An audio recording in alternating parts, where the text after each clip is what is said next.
আপনি কি জানেন আপনার হাতে থাকা এই ছোট্ট মোবাইলটাই কিয়ামতের দিন আপনার বিরুদ্ধে সাক্ষী দিতে পারে? আপনি কি কখনো ভেবে দেখেছেন প্রতিদিন কত ঘন্টা আমরা স্ক্রিনের দিকে তাকিয়ে থাকি? সকালে ঘুম থেকে উঠেই আমরা নোটিফিকেশন দেখি, রাতে ঘুমানোর আগ পর্যন্ত আমরা স্ক্রোল করি। কিন্তু একটা প্রশ্ন, এই সময়গুলোর হিসেব যদি আজই চাওয়া হয়, আমরা কি উত্তর দেব? ডিজিটাল যুগ আমাদের জীবনকে সহজ করেছে, কিন্তু একই সাথে আমাদের ঈমানের জন্য নতুন পরীক্ষা নিয়ে এসেছে। আজ আমরা কথা বলবো ডিজিটাল যুগে একজন মুসলিম কিভাবে নিজেকে বাঁচাবে। সোশ্যাল মিডিয়া নিজে কোনো পাপ না। ফেসবুক, ইউটিউব, টিকটক এগুলো শুধু মাধ্যম কখনো ভালো বা খারাপ না, ব্যবহারটাই ভালো বা খারাপ। রাসূল সাল্লাল্লাহু আলাইহি ওয়াসাল্লাম বলেছেন, কর্ম নির্ভর করে নিয়তের ওপর। সাহিহ আল বুখারী। আপনার নিয়াত যদি ভালো হয়, আপনার কাজও স্বভাবের কারণ হবে। আপনার নিয়াত যদি খ্যাতি, অহংকার বা মানুষকে প্রভাবিত করা হয়, তাহলে বিপদ আছে। একটা পোস্ট দেওয়ার আগে নিজেকে জিজ্ঞেস করুন, এটা কি আল্লাহকে খুশি করবে? এই ভিডিওটা কি কাউকে গুনাহের দিকে ঠেলে দেবে? এই ছবিটা কি কারো মনে খারাপ চিন্তা আনবে? আজকাল ভাইরাল হওয়াই যেন সবচেয়ে বড় লক্ষ্য। মানুষ সত্যের জন্য না, ভিউয়ের জন্য কন্টেন্ট বানায়।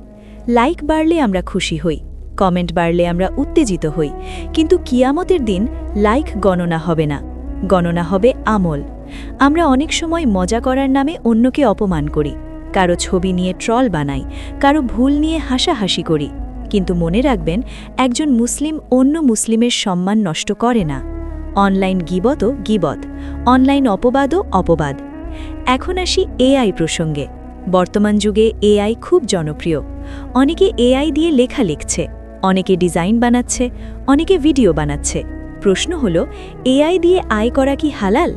এআই একটা টুল মাত্র। যেমন কলম দিয়ে আপনি কোরআন লিখতে পারেন, আবার একই কলম দিয়ে মিথ্যাও লিখতে পারেন। ব্যবহারটাই আসল বিষয়।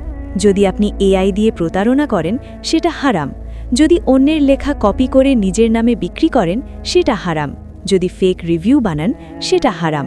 যদি মানুষের টাকা আত্মসাৎ করেন, সেটা হারাম। কিন্তু যদি আপনি এআই দিয়ে শিক্ষামূলক কন্টেন্ট বানান, সেটা ভালো। যদি ব্যবসাকে সহজ করেন, সেটা ভালো। যদি মানুষের সময় বাঁচান, সেটা ভালো। ইসলামের মূলনীতি খুব পরিষ্কার। কারো হক নষ্ট করা যাবে না, মিথ্যা বলা যাবে না, প্রতারণা করা যাবে না। এখন আসি ইনফ্লুয়েন্সার কালচারের কথায়। অনেকে বলে, ভাই একটু নাটক না করলে ভিউ আসে না। কিন্তু মিথ্যার উপর দাঁড়ানো জনপ্রিয়তা টেকসই না। অনেকে শরীর প্রদর্শন করে ফলোয়ার বাড়ায়, অনেকে অশ্লীল থাম্বনেইল ব্যবহার করে ক্লিক আনে, অনেকে ইচ্ছা করে বিতর্ক তৈরি করে বিখ্যাত হয়।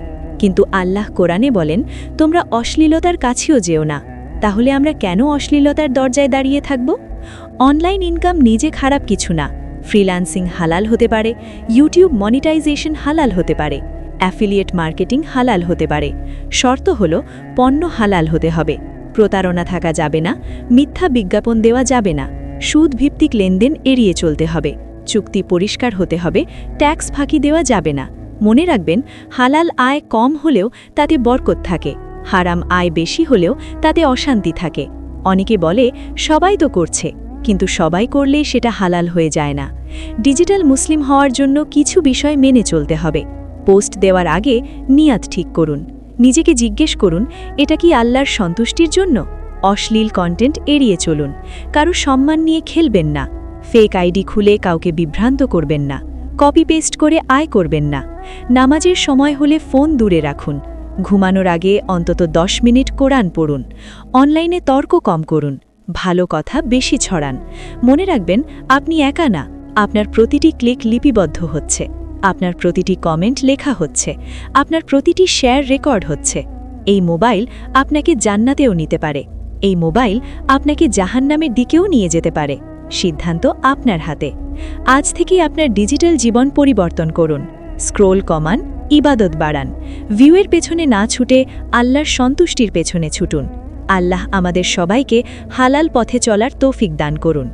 আল্লাহ আমাদের অনলাইন জীবনকে ইবাদতে